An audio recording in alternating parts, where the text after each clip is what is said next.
Daniel here from the Best Drivers Podcast. Just watched the Man City game versus Tottenham, and not very happy. We have the podcast that we're shooting in about 2 hours, but I had to do a player ratings. I was so, I just need to talk to somebody, basically, whether it's a therapist, whether it's a camera, whether it's you guys, whatever. So I just have to run down the player ratings. Very, very disappointing loss. And let's just get right into it. My full thoughts are going to be on the podcast, but let's get into it. Ederson. So Ederson, yeah, whatever, 6.5. I think he did his job. Didn't really make too many mistakes. Obviously, last game against Tottenham, he made a massive mistake. It's probably his worst game this season, but today, fine, 6.5, something like that, right? Kyle Walker, wow. Had a terrible season so far. Actually played a lot better today, to be honest with you. Didn't really do too much wrong. He's still not great with the ball. Still makes the Kyle Walker decisions, but I can give him a 6.5. I don't think he did too much wrong. Son was non-existent. I don't think that had much to do with Kyle Walker, just more to do with Son's form. But Nathan Ake and Akanji, I'll just pair them together, 8 out of 10. Those two are having a phenomenal season. I think what Ake's doing is just phenomenal, whether it's at left back or center back. He's keeping Ruben Diaz out of the team, who, in my opinion, is the best center back at Manchester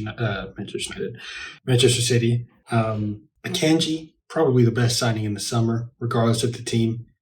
13, 14, 15 million pounds, something like that, for this guy is incredible. He would start at the majority of teams in the Premier League. So yeah, Ake, Akanji, 8 out of 10, no question. Wasn't their fault for the goal. They played really, really well the entire game. Kane didn't really have any clear-cut chances that he created himself or that Tottenham created. So Rico Lewis at left back. I mean, this guy, I give him a 10 out of 10, but I know it's, he can play better than that, but it's 8 out of 10. This guy is absolutely incredible. Whoever says he isn't, whoever says he's overrated, whoever says, he's just young, give him time. This guy looks like a seasoned Premier League player at the age of 19.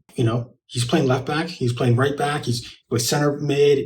This guy can do everything. He's barely putting the foot wrong. Absolutely love his game. We don't miss Cancelo that much.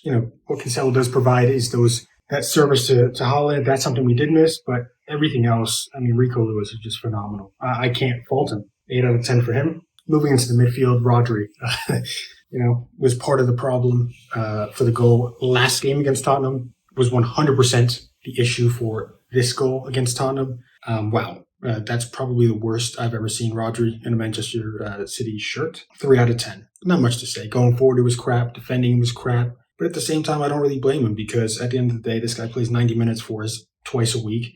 Where's Calvin Phillips? We paid $45 million for him. Where is he?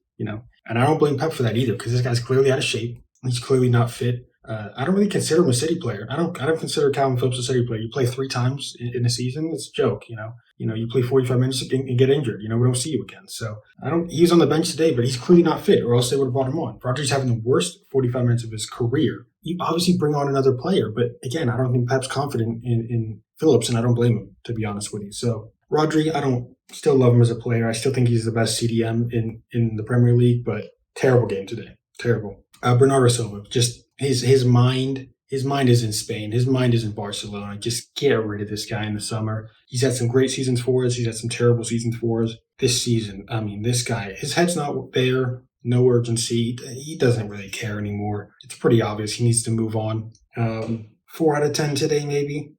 Just there's nothing there. There's nothing there with that guy at this point. It's sad because, he's typically the guy who just, 100% effort every game. But creatively, there's just nothing. He's slow. His decision-making is dropped off. There's just not a lot to his game at this point. Very, very disappointing. Riyad Mahrez, Riyad Mahrez, why he was taken off first, I do not understand. I'm like, okay, he's going to sub Kevin De Bruyne on and take off Bernardo Silva. Nope, I guess not, right? It takes off Mahrez. Mahrez literally hit the post just at the end of the first half. Imagine he scores that, then it's 1-1 going into the second half. It's a completely different game. Mahrez is probably our most dangerous player. He can make something out of nothing. He's going up against, a guy who should probably be retired in Perisic. Give him more time. I thought he was playing fine. 6.5 for Mahrez. Yeah, I think it was unfair to take him off, to be honest. Grealish on the other side. Listen, I'll be honest, Grealish has played pretty well since the World Cup, but that's not really saying much. He said his standard's so low. I've hated watching Grealish. This, however, was a decent game for him. He was going at players. He's the reason Romero got the red. He's the reason Emerson Royale got the yellow. But his end product is just... I thought Sterling's end product was bad. This guy, oh my goodness, his end product's terrible. And you're a winger. Part of your game is to serve the number 9. And I mean, Holland's just waiting there, at every attack, and he's just not getting the ball. He's not getting the service. He's making the runs. He's making the movement. I don't know. It was just terrible, terrible end product from Grealish. But again, he was a bright spark. I can't give him a 7. I have to give him a 6.5. I cannot give Grealish a 7 for that. But again, he was a positive player on the team. He definitely worked hard for the team as well. And I can see why he's starting over Foden at the moment. I know Foden was ill. The reality is Foden's getting the Sancho treatment right now. It's okay. We understand. But there's not really too much else to say about Grealish. Let's move on.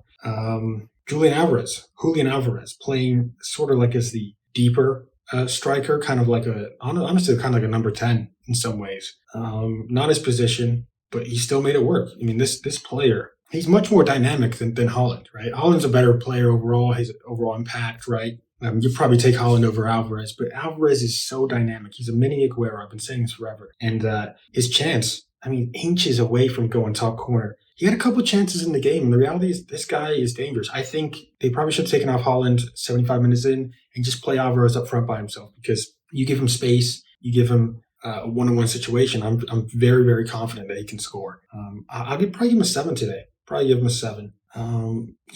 Big fan of Alvarez. Much like Rico, I can't really fault him for anything, right? Haaland, it's a 5 out of 10. Everyone's sort of going overboard. This guy sucks. He's not that good. Blah blah blah blah blah. Haaland's he's a fantastic player. He's going to get goal records this season. He's already got some. But when you get zero service and you're a service-based striker, you need service. If you're Haaland, you need service. That's the limitation of his game. He needs service, and he got zero service today. I believe it was 0 touches in the box, 0 opportunities. Nobody put the ball in his head. Nobody put the ball to his feet. He touched the ball like 12 times in the entire game. He looked very, very angry at his teammates, and deservedly so. So yeah, he gets a 5 out of 10, but I'm never going to go to the point of like, oh my God, Haaland's making our team worse and all this other crap. No, he's not. He's a fantastic player. He just got 0 service. And if you're Manchester City, part of your game and part of your identity is creating a lot of chances. And we just don't create a ton of good chances,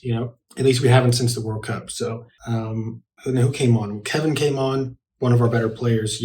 I'm glad he was rested for a couple of games. He's been playing terrible ever since the World Cup, but he came in today, bright spark. I'd probably give him a 6.5, actually. I can't give him a 7, but he came on and he looked like, if we were going to score a goal, it looked like it was going to be because Kevin made a great pass or scored himself. So I think Gundogan came on for a little bit, didn't do much. He should have came on way earlier.